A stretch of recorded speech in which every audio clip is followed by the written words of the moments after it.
there was a credit boom during the 2000s, and we noticed that prices were going up at the same time that this credit boom was happening. And so the way we interpreted all those events is, oh, credit booms cause prices to go up, and they especially cause prices to go up where supply is constrained.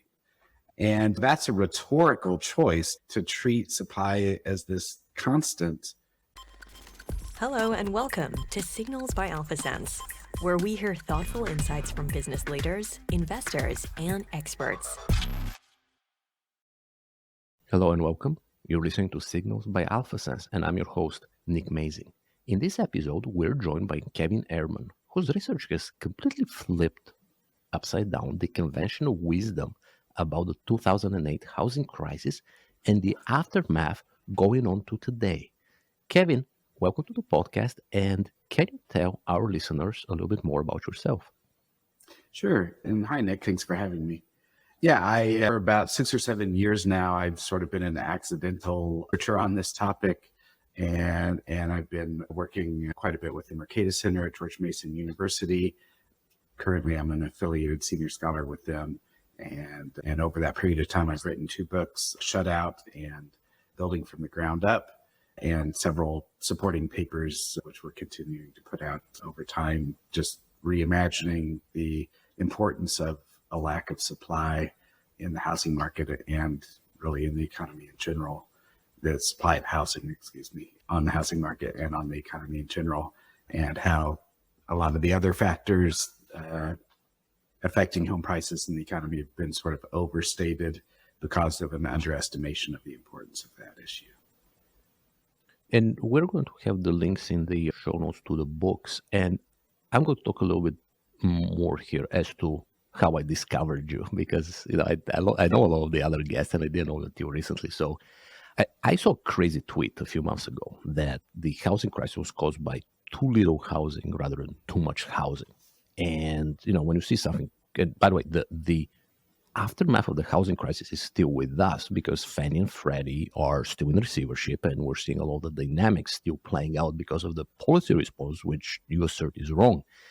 And when you see something crazy on Twitter, right, what can you do? Like mute, block, or go and read more. So I went and read more. I read your whole thread. Then I bought your second book, and then I bought the first book, and I read them, and I reached out. And just for, if you're new in this world, the conventional wisdom about the housing crisis is that essentially, called the official story, is that the Federal Reserve kept rates too low for too long.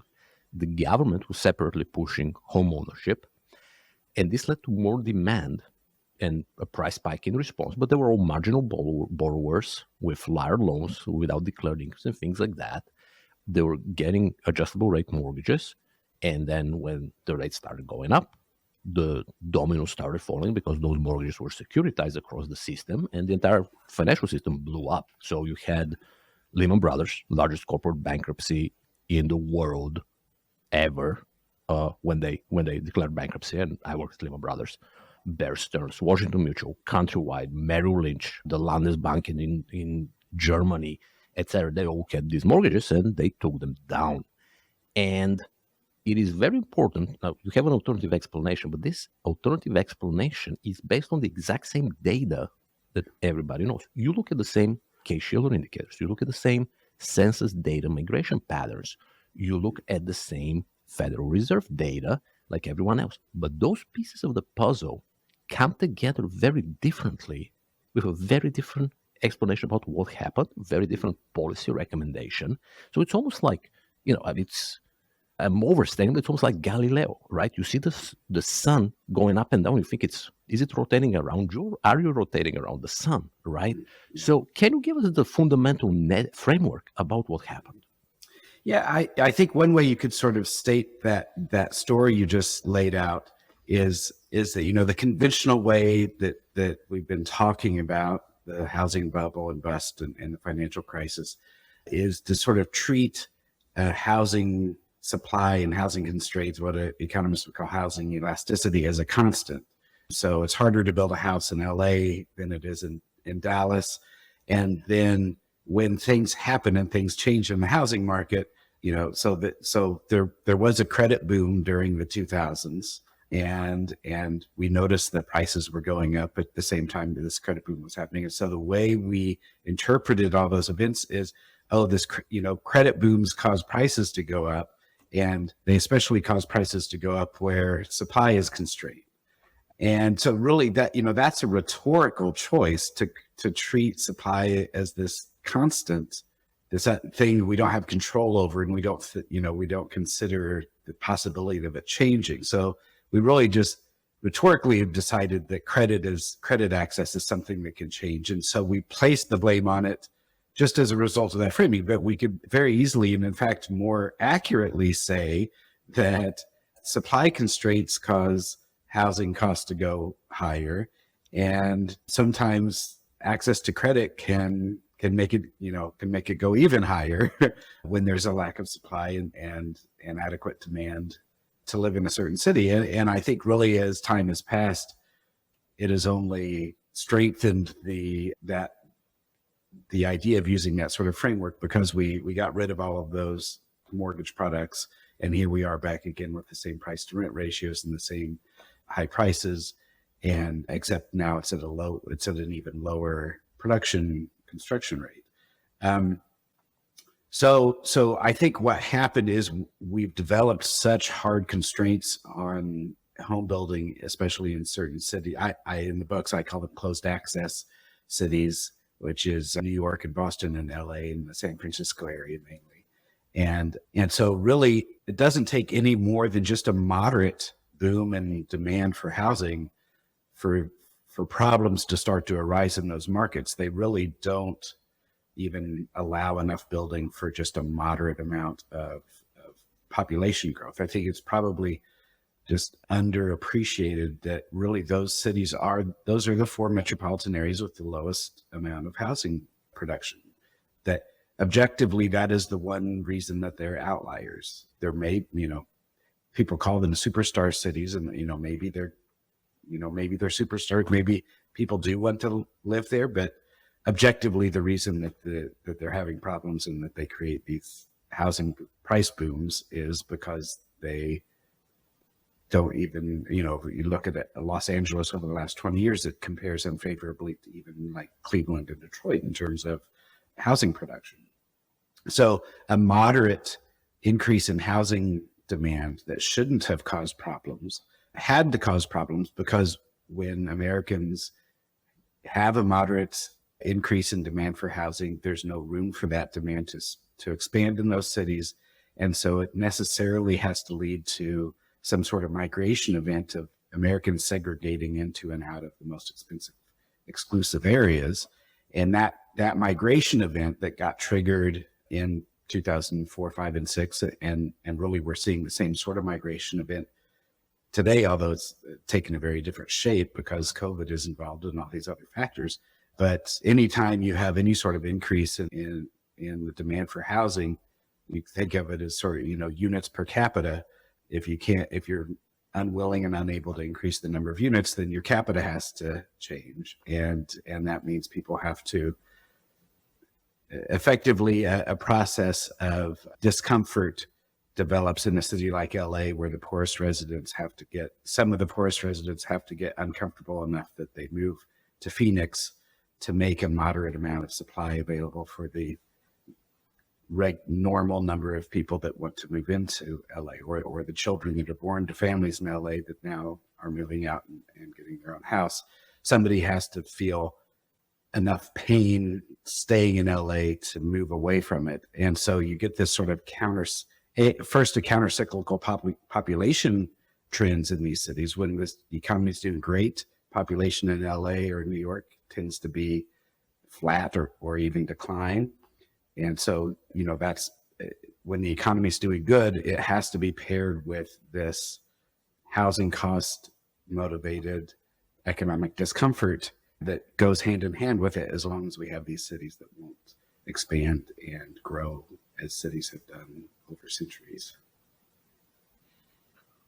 And you have the framework of housing refugees, right? And really the math, imagine, 0.5% of New York moving to, Tampa or whatever, it's just going to blow up the local market. So Yeah. can you tell us how things played out in those boom cities, and then what happened when the Fed misdiagnosed the problem essentially? Yeah. So, what happened is we have this long-standing supply frictions problem, but we keep interpreting it and living under that problem. We have housing cycles, like every economy has cycles.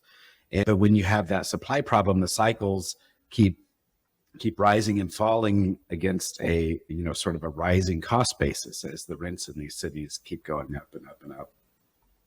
And so what happens is when you're living through a supply constrained era, inevitably that feels like a series of ever more irrational and unsustainable cycles, because it actually starts to feel more normal when you're actually at the bottom of a cycle where there isn't demand for housing. That mistakenly feels like normal. And then when the cycle goes above the new higher cost level, then it seems like, well, this is the biggest cycle we've ever had, but we've got to get control of these cycles. And if that idea started to take control of Fed thinking. The Fed actually had some conversations in 2005 that were very level-headed, that actually fit very well with my way of thinking. And as we went through 2006 and 2007 and the housing market slowed, the economy started, moderating. It was sort of on the edge of recessionary trends for a while, going into, the true recession or the official recession. As their attempts to slow everything down sort of accumulated, instead of operating the way they normally would have over the course of most of the 20th century, or post-World War II era, they sort of became more and more convinced of their critics' notion that they had caused a bubble, that they had caused overproduction in housing, this idea that they had lost control of the business cycle sort of became canonized before the actual action came. So really, you get to some points, by late 2007, they actually had, they had a housing focused meeting in Jackson Hole at the end of August in 2007. And at that meeting, they talked about and looked at all these leading indicators that come from housing one of the first things that happens in most contractions is that housing starts decline. And housing starts by August 2007 were far, they'd started declining by the first quarter of 2006, and they were well below the peak by August 2007. And at that meeting, they talked about how in all the previous post-World War II recoveries, it was the recovery of housing starts that sort of leads the recovery of the general economy. And they really decided that they couldn't do that because this idea that housing is overproduced and there was a bubble and there had to be a certain amount of pain felt by the investors in order to discipline the markets, and all these sort of ideas were floating around. They knew the process that leads into and out of a recession, and they effectively washed their hands of it before the crisis even happened. And then when the crisis did happen, instead of the blame going to those decisions that actually happened in late 2007 and 2008 of sitting and watching housing starts continue to drop to unprecedented low levels on a per capita basis and not stimulating enough to grow ourselves out of it, instead of the blame going to that, the conventional wisdom put the blame on what they had done back in 2005. Everyone was convinced that there was nothing that could be done about 2008 because of things that the Fed had already done in 2005.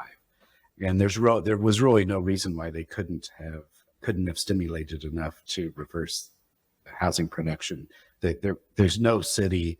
There's this idea that across the country we built too many houses, and then there was a glut of houses, and that led to all these price declines. But when you disaggregate city by city by city, there just isn't a city. There's not a single city that happened. Clearly, it didn't happen in LA, New York.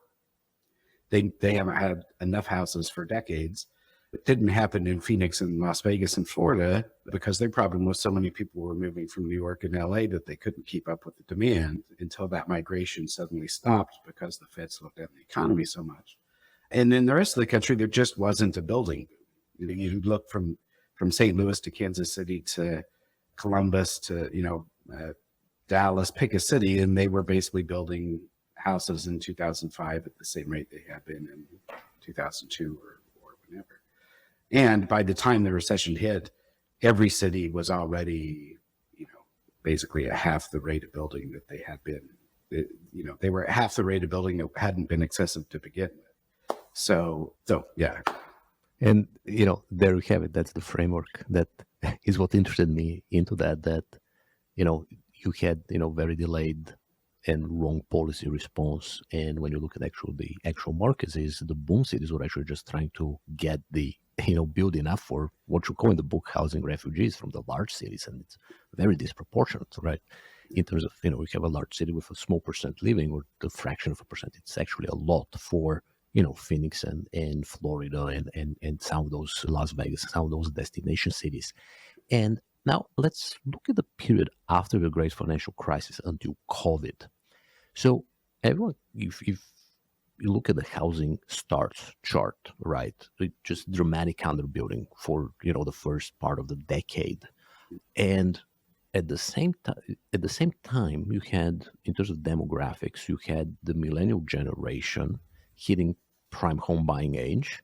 You had a very strict mortgage requirements. I mean, we have the data in the book. The average credit score for the borrowers stayed up. In other words, underwriting was very tight, and you have a lot of data on essentially low price homes being out of reach for many people who should be owning instead of renting, because they could dramatically lower their payments in certain markets. And so, can you tell us kind of what happened after the great financial crisis until COVID, using your framework? Yeah, I think so we have the recession, and then by the end of 2008, the Fed is back to managing relatively stable, moderate growth levels. But over the course of 2008, of course, Fannie and Freddie get taken into conservatorship. They're under control of the federal government. Effectively the FHA and Fannie and Freddie are the only game in town. And partly because of the shock of the boom and bust, partly because federal regulators initiated a whole host of regulatory limits on who could get mortgages because of this idea that poor underwriting had created a bubble. So, I probably should back up a bit. I don't deny any of the things that happened in CDO markets or CDSs or sloppy underwriting, but blaming the high prices on that, connecting that to a bubble, that connection has been made with really very little direct connection. It was satisfying enough as an explanation. And this idea that prices were unsustainable was so motivating that we sort of accepted, nobody's really demanded a lot of connecting tissue to really blame the high prices on these credit markets. And it's sort of amazing when you look at the difference, if you look at how much attention has been put on analyzing the types of credit that were available, banking regulations, home ownership program, all these, there are so many studies looking at the effect that all those things could have on prices. And there's so many books that just, that purport to be about the bubble, and they're all personal studies of the CEOs of the banks and everything, right? You just can't find, there's sort of one slight study on housing supply during this whole period. And if you read the studies that try to explain the bubble through excessive lending, they depend on, there's a supply element that they depend on. And usually there's sort of there's this idea that, okay, where supply is constrained, all that excess led to higher prices, and where supply isn't constrained, all that excess lending led to overproduction. And so That's why prices went down everywhere, because some places had prices that had gone too high and some places had production that had been too high. And either way, when you took away the excess demand from lending, both of those markets had room for falling prices. But nobody ever actually studied the supply element. They intuited it from the supply and demand model and just assumed that excess supply must have been there. But if you look from city to city to city, the supply, what didn't happen, that nobody actually bothered to interrogate it, or maybe they did try to interrogate it and it didn't fit the story, and they you could easily assume that it's an outlier you're looking at. You're not applying the right, for some reason you're not able to find the nugget of truth in it, and nobody's really demanding that you do a thorough review of it, and so you move ahead, and everybody moved ahead without really anybody confirming this thing that turns out to not have happened at all. So so anyway, back to the answer to your question. So what happens is we blame lending, or we blame the bubble on excess lending and sloppy underwriting. And so lending was tightened extremely. An example, I track the Fannie Mae. So the lending standards and they seem to track pretty well. The Fannie Mae seems to be a pretty, if we compare the change in, say, the average FICO score in a Fannie Mae mortgage, it tracks pretty well with, say, the New York Fed's estimate of the average credit score on a new mortgage. So I think in general, the Fannie Mae book parallels what happened in the rest of the market. And, before 2008, year after year after year, the average FICO score on a new mortgage of theirs was in maybe the 710 range. And now over the years leading up to 2007, the values of the homes on those mortgages kept going up. But they also track the value of the homes on their existing houses that they previously gave mortgages on. Those are going up too. So the values were going up, but it was the same borrowers in the same houses getting the same mortgages, and the values of those houses just happened to be going up over time. Between 2007 and 2009, the average FICO score at Fannie Mae goes from 710 to something like 750, which is a huge change. It's several times larger than any previous deviations in average FICO scores. And it's stayed that way since. And at the same time, from 2007 to 2009, when the average home in the Fannie Mae book of business and the average home across the country declines by 20-some% in value, the average value of a new home that Fannie Mae approves a new mortgage for between 2007 and 2009 goes up by something like 30 or 40%. So in 2006, the average existing home in the Fannie Mae book, let's say I'm slightly guessing at the numbers, but something like $210,000, and the average new mortgage is on a home worth $210,000. By 2009, the average home that they'd previously lent to was down to, say, 180, and the average price of a home that they're lending to afresh is like 300. It's like this huge gulf. So effectively, we stopped lending to really, I don't think it's a stretch to say, the bottom half of the owner-occupier market. Pretty much throughout that period, if you look at the New York Fed Housing Debt and Credit Report, for FICO score, for credit scores 760 and above, borrowing in real terms has basically gone along without much of a dip, and then has gone up during these refi periods. All the credit scores below 760 dropped after 2007, dropped to less than half of what they had been previously. Generally, something like a 75% decline in lending on those lower credit scores.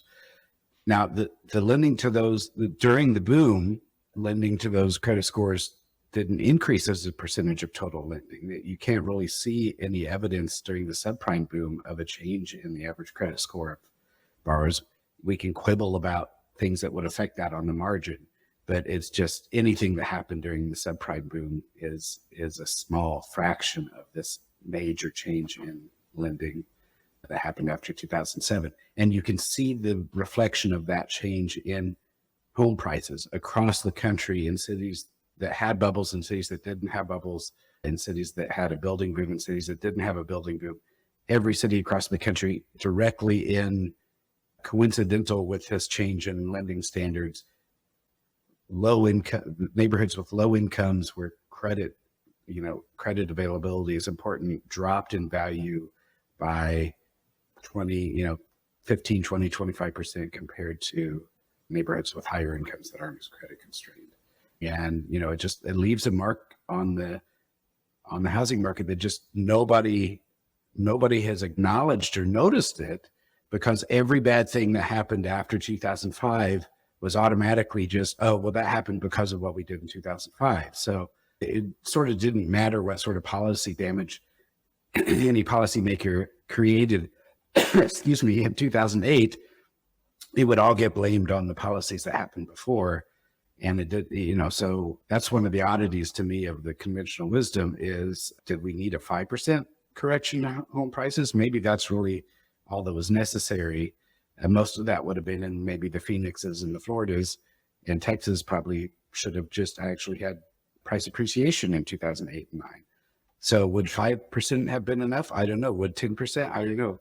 We ended up with something like 30%, but prices could have gone down 60%, and the conventional wisdom would have been, well, I guess 60% is what it takes to go back to normal.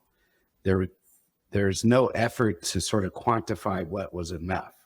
And I think it turns out, when you really look closely at it, enough was very slight. And most of what happened was actually a result of these late changes in lending standards that really had nothing to do with anything that happened before 2007. And again, you can see the result. You can see the late changes within each city of the top end. Generally, top end prices leveled out and bottom end prices collapsed after 2008 because we took away mortgage lending from those neighborhoods. So, to recap, not enough supply, housing refugees, wrong policy response because the problem was misdiagnosed, and then following the crisis, you estimate that, call it, roughly half of the potential home buyer market is just locked out because of availability of credit and so on. And that brings us to COVID and what happened, during COVID and the post-COVID period. And I can see some of the dynamics that you described, because obviously they're very recent. And now that I know about your framework, I think it's relatively easy to identify. And, you have essentially, driven by COVID, but call it housing refugees with either home equity or big city paychecks, leaving New York, leaving San Francisco, moving to a city like Boise, and just completely blowing up the local housing market, because just supply, like you mentioned at the very beginning, supply elasticity is a very different beast when it comes to housing. And I personally know people who moved from San Francisco to Boise, literally Nashville, Arizona. I know people from New York who moved to North Carolina, moved to Tampa in Florida. So, and we also have, or I don't know how the market will go, but we had a pretty serious run up in housing prices since, and then now the Fed is obviously, is jacking up rates. So what happened after COVID using your framework? Yeah, I probably should back up a little bit. Sorry, you asked great questions and then I'm giving you far too long answers. But if we, the prerequisite or the sort of context leading up to COVID, because of these changes in, those changes in lending basically effectively shut down 500,000, before 2007, there were more than 500,000 homes built and sold, new homes every year at price points below, say, $200,000 or $250,000. And that just dried up. That went away. So we basically killed the entry level single family home market. And the way I would describe that is, again, if you look close, if you look cross-sectionally across cities, there was this idea that prices have become unmoored from rents, that the fundamentals have become unimportant. And that's why, credit gets blamed. And so, we have to tighten up credit to solve that problem. But if you look cross-sectionally, if you look from city to city, rents actually explain everything. One of the sort of tricks of the that where the data sort of is easy to misinterpret is that in cities where rents are higher, in any context where rents are higher, the price to rent ratio tends to be higher. So easily the most powerful way to increase the price to rent ratio is to have a context of rising rents, whether that's over time or within a city or across cities. So partly what happened is rising rents are such a powerful factor in increasing the price to rent ratio that they actually made the price to rent ratio look like it was unmoored from fundamentals when it was actually just systematically. I mean, it's amazing when you really dig into the data how fundamentally driven everything is big. That rents were far more important as a factor in relative home values in 2005 or 6 than they had been in 1991 or 1995. And they've continued to get more important because we've continued to constrain supply. So anyway, long story short, all the solutions to bring down prices were meant to bring down what were supposedly unsustainably high prices. And again, think about that. It's not necessarily wrong to see those prices as unsustainable. A low-end home in LA that's selling for 12 times the income of its local residents, that is unsustainable. But the way that the unsustainable is playing out and the motivation for that unsustainability is that there's not enough houses in LA. And so rents on those families have to rise high enough to be unsustainable, so they'll move away from LA. So prices are unsustainable, but they're unsustainable because of supply, and the way supply works through to create unsustainability is through the rents rising. So, but we didn't do anything to solve the rent problem. So, if you think of rents here and prices here, we pushed prices down and rents stayed the same. Well, this was the price that was inducing new building. So now you've got the price here. And so now in city after city after city, those families, now they're actually just retracting themselves into the existing housing market because the price point is too low to induce new building. And so the only thing that could happen, and the thing that clearly did happen over the next 10 years, is that we kept enforcing these lower price to rent ratios, and rents rose, and they had to keep rising until they were high enough that prices were back to this level where they can induce new building. Now we've sort of barely gotten back to that point. Now the builders still can't sell those houses to the people that live in them because the CFPB and the FHFA are looking over their shoulder and saying, no, they're not qualified. This family that's paying $2,000 a month rent isn't qualified for a $1,400 a month mortgage. So somebody else has to build the house and rent it to them. So now we have this build to rent market that's just getting its feet on the ground. And so that's sort of where we are for 10 years leading up to COVID. We're harvesting all the vacancies that are out there. The vacancy rates in every city from Detroit to New York City are declining every year. And so there's no excess inventory out there to soak up minor cyclical changes in demand. The rents are, keep pushing up and up and up because now rents have to take a larger portion of a family's income to induce the building that will actually stabilize those rents. So all these pressures are pushing up. So there's less room to give. The costs are already higher. And now this COVID thing comes along that for idiosyncratic reasons increases some people's demand for housing because of work from home or moving away from the expensive cities or, all these processes that are at work. And now when that happens, it's sort of like the 2005 boom, but everything's turned up even, now the increase in demand is even more moderate than it was then. It's even less accurate to call it a boom. Like, in the context of the 60s or 70s, the amount of demand for housing now would have been a blip like nobody would have even noticed it. It's so much lower than cyclical changes in demand were back then. It's absolutely nothing that we shouldn't have been able to handle. But none of these cities had vacancies available to soak up that little bit. And every city has too many limits to multifamily buildings. So multifamily housing production is really sort of maxed out. It's as high as it's been for the last 30 years. It used to be higher in the 60s and 70s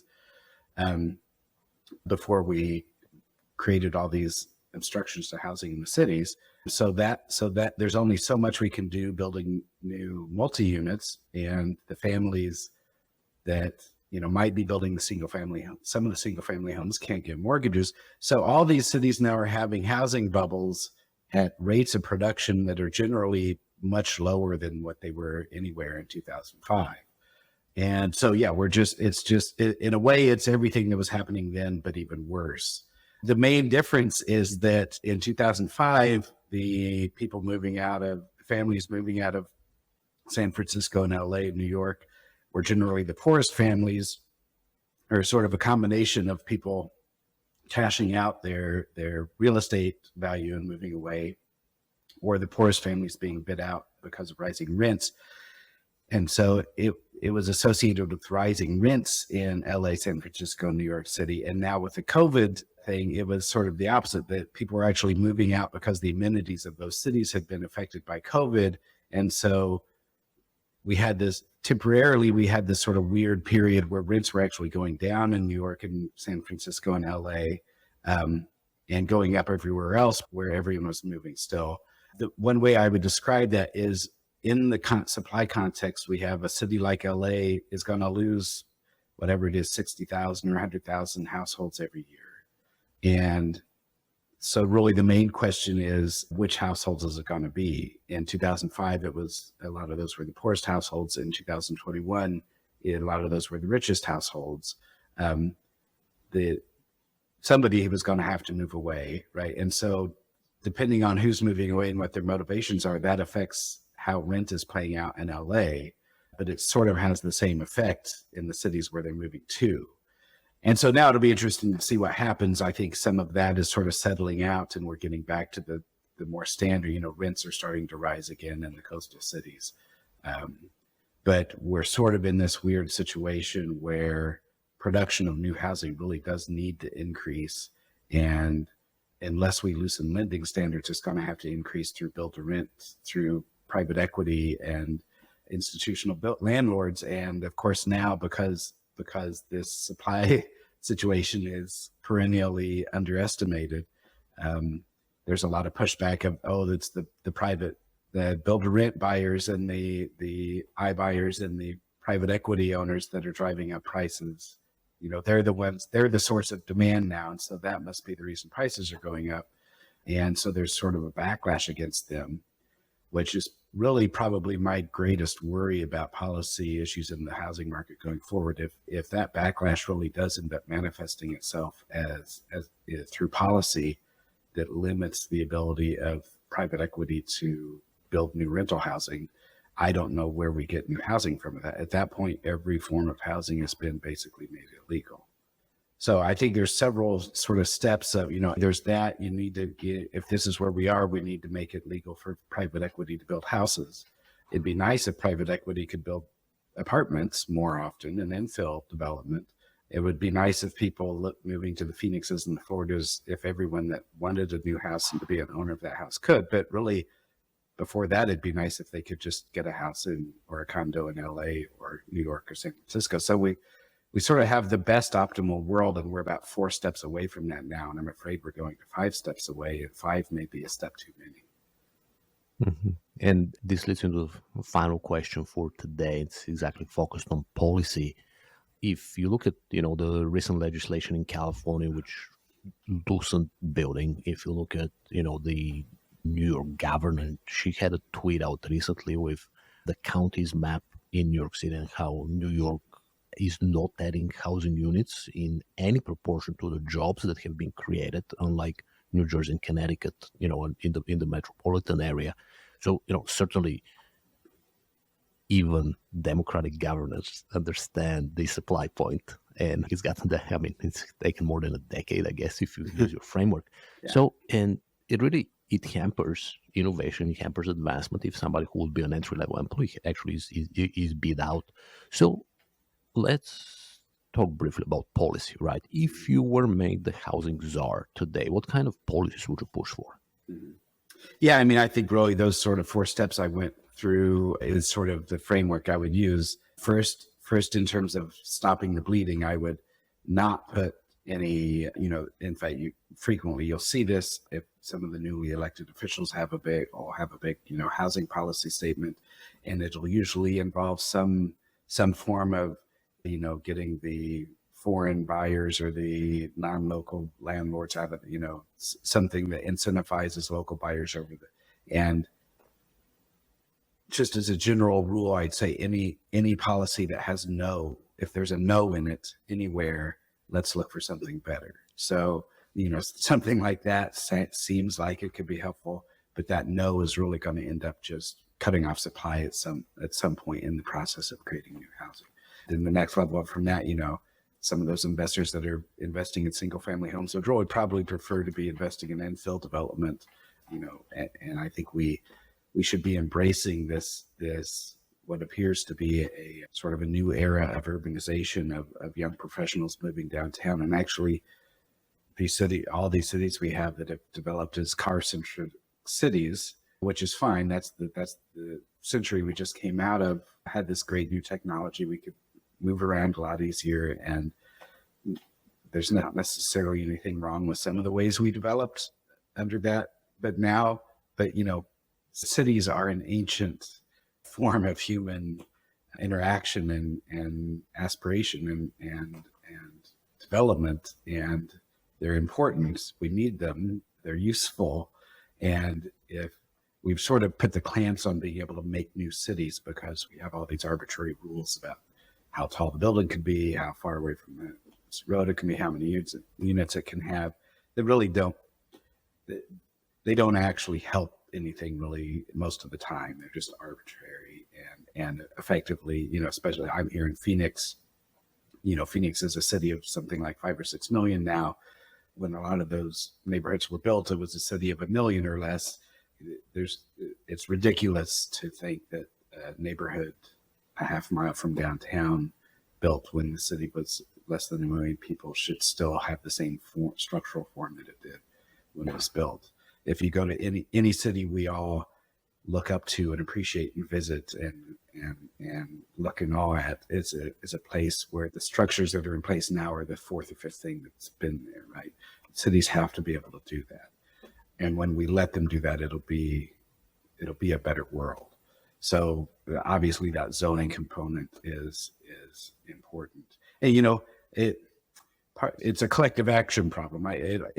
What's happened is we don't have a good sort of governance structure around the metropolitan area, and so every little region with its own governance, basically is designing its local housing policy around the idea that we don't want to be the bad part of town.